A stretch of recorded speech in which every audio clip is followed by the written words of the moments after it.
Hey, John here, and I heard your WJ has death wobble. Two reasons. One, brake, so make sure it's not a brake issue. There's another video on that. Two, front end steering components. So let me show you that, and I'll walk you through it. You probably just put a lift on it, so you want to make sure your caster is right first.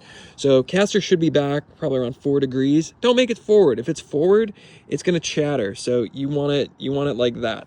Make sure your caster is correct.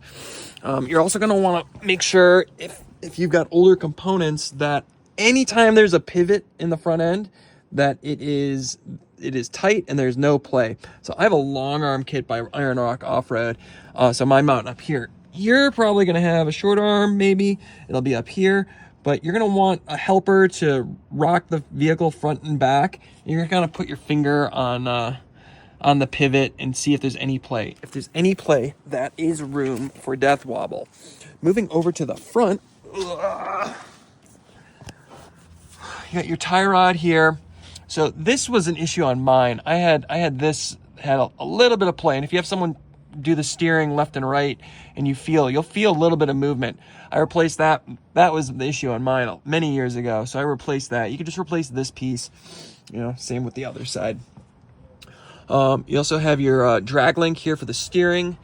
By the pitman arm, you want to make sure it's good. And then down here by the axle, you want to make it good. Same thing. Have someone turn the wheel as you feel the pivot, and you'll feel move play in between the two parts. Then you have your track bar. That's a big one too. So you're going to check your pivot up here and your pivot down here. And then you also have your upper control arm. You could check that too, but it's most likely one of these components that's part of the steering. But it's good to check it all, because death wobble is really scary, and you don't want it. And it is night and day difference. Because you'll say, oh, I replaced that, I replaced this. You didn't replace the right thing. I'm rest assured. So find the play, replace that part. You don't have to replace all of it. Just replace the part that's bad, and it's night and day difference in the steering and the handling. Hope that helps.